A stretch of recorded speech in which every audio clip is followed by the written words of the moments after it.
আসসালামু আলাইকুম। গুপ্তধন জনৈক ব্যক্তি স্ত্রী, ৩ পুত্র ও ১ কন্যা রেখে মারা যান। ছেলেরা সবাই বিবাহিত, মেয়ের বিয়ে আগেই হয়েছে। তারা সবাই সন্তান সন্ততির মা বাবা হয়েছে। পিতার মৃত্যুর পরে গ্রামের কিছু গণ্যমান্য ব্যক্তির উপস্থিতিতে ছেলেরা পৃথক হয়ে যায়। ছোট ছেলের মায়ের প্রতি একটু বেশি ভালোবাসা বুঝে মা ছোট ছেলের সাথে থাকার ইচ্ছা ব্যক্ত করেন। মায়ের সোনার চুড়ি পরার খুব শখ ছিল।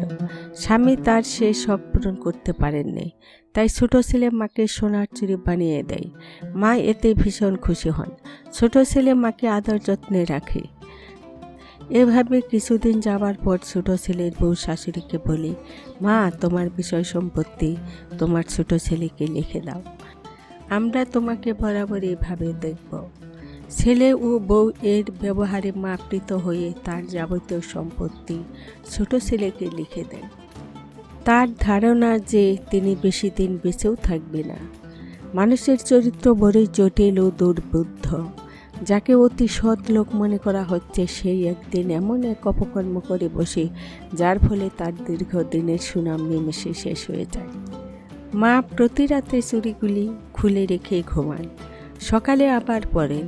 একদিন তিনি চুড়ি পরতে ভুলে যান। যখন মনে পড়ে তখন আর চুড়িগুলি পান না।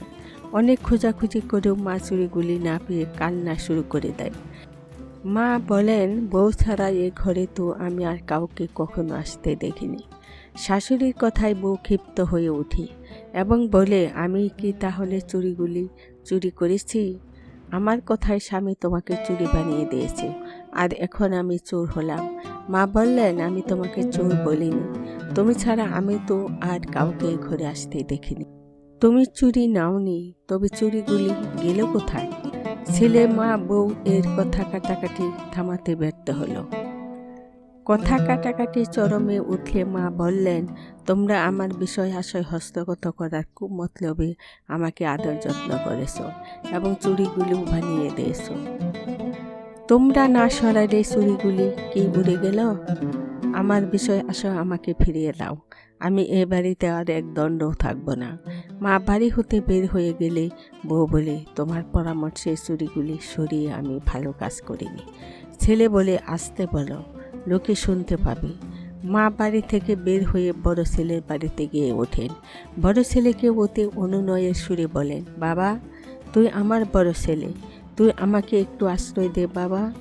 আমি ঘরের এক কোণে পড়ে থাকব, তোরা যা খাবার দিবি তাই খাবো, কোনো আবদার ও অভিযোগ করব না। ছেলে ও বউ একই সাথে বলে উঠল, তুমি বিষয় আশয় সব ছোট ছেলেকে দিয়ে এখন আমাদের ঘাড়ে চাপতে চাও, তা হবে না, আমরা তোমাকে রাখতে পারবো না। ছেলে ও বউয়ের কাটা জবাব পেয়ে মা কাঁদতে কাঁদতে মেজ ছেলে বাড়িতে গিয়ে ওঠেন। সেখানেও একই পরিস্থিতি। অগত্যা মা তার শেষ ভরসা স্থল মেয়ের বাড়িতে আশ্রয়ের জন্য যান। সেখানেও তার ভাগ্যে জুটে একই বিড়ম্বনা। মেয়ে জামাই ছোট ছেলেকে বিষয় আশয় লিখে দেওয়ার খবর জেনেছে, তাই তারা বলে ওঠে, বিষয় আশয় একজনকে দিয়ে আমাদের এখানে কেন এসেছ? আমরা তোমাকে রাখতে পারবো না। মা কেঁদে কেটে পথে এসে দাঁড়ান। কোথাও আশ্রয় না পেয়ে ভিক্ষা করে জীবন কাটিয়ে দেওয়ার সিদ্ধান্ত নেন। এভাবে কিছুদিন কেটেও যায়। একদিন এ বাড়ি ও বাড়ি ঘুরে ক্লান্ত হয়ে তিনি একটি গাছের নিচে ঘুমিয়ে পড়েন। এমন সময় এক পরিচিত কণ্ঠের চাচি ডাকে তার ঘুম ভেঙে যায়। ঘুম থেকে জেগে তিনি সামনে আব্দুল্লাহকে দেখতে পেয়ে কান্নায় ভেঙে পড়েন। স্বামীর বর্তমানে আব্দুল্লাহ তার বাড়ির দীর্ঘদিনের কাজের ছেলে। সন্তানের স্নেহে মা তাকে নিজ সন্তানদের সাথে মানুষ করেছে। আব্দুল্লাহ বড় হয়ে জীবনে প্রতিষ্ঠিত হয়েছে।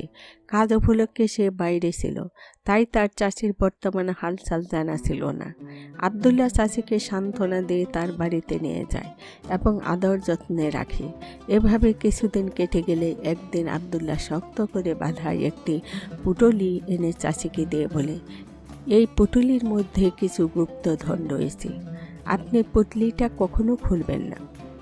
মরার আগে এর সম্পদ ছেলে মেয়েদের মধ্যে ভাগ করে দেবেন। আব্দুল্লাহ বুঝেছিল যে গুপ্তধনের লোভী ছেলেরা মাকে ফিরিয়ে নিতে আসবে, তাই পুটুলির ব্যাপারে সতর্ক করে দিল এবং তার কথা মতো অটল থাকতে বলল। মায়ের হাতে গুপ্তধন আছে জেনে ছেলে মেয়ে সবাই স্বামী স্ত্রীতে পরামর্শ করল। অবশেষে তারা এই সিদ্ধান্ত নিল যে আগে মাকে আনবে, সেই গুপ্তধন পাবে। তাই সবাই সবার আগে মাকে আনতে গেল।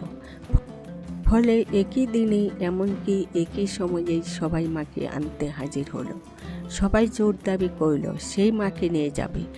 সবার দাবি দেখে মা বলল, আমি কারো বাড়িতে স্থায়ীভাবে থাকবো না, পালাক্রমে সকলে বাড়িতে থাকবো, আর মরার আগে আব্দুল্লাহর দেওয়া ধন সবাইকে সমান ভাগে ভাগ করে দেব। মায়ের কথায় সবাই রাজি হয়ে মাকে নিয়ে গেল। মা তখন খুবই আদর যত্নে রইল, কিন্তু মৃত্যু কাউকেও অবকাশ দেয় না। মায়ের ভাগ্যে এই সুখ বেশি দিন সইল না। একদিন মা মৃত্যুবরণ করলেন। মায়ের মৃত্যুর পর ছেলেরা যখন পুটলিটা খুলে সম্পদ ভাগ করে নিতে যাবে, ঠিক সেই সময়ে আব্দুল্লাহ এসে হাজির। সে বলল, ওই পুটলির মধ্যে কোনোই ধন নেই। তোমরা সম্পদের লোভী বুঝে আমি এই বুদ্ধি খাটিয়েছি। তোমরা মায়ের প্রতি মোটেই দায়িত্ব পালন করোনি। তোমাদের এ পাপের ক্ষমা হবে কিনা কে জানে। ছেলেরা বুঝল তারা সত্যি মায়ের প্রতি গহীর আচরণ করেছে। তারা এও বুঝল যে সম্পদের লোভে তারা তো মাকে ভালোই যত্ন করেছে। এরূপ আচরণ করা তাদের পূর্বেই উচিত ছিল। মায়ের প্রতি অন্যায় আচরণের জন্য তারা অনুতপ্ত হলো এবং সর্বশক্তিমান আল্লাহর দরবারে এর জন্য ক্ষমা ভিক্ষা চাইল।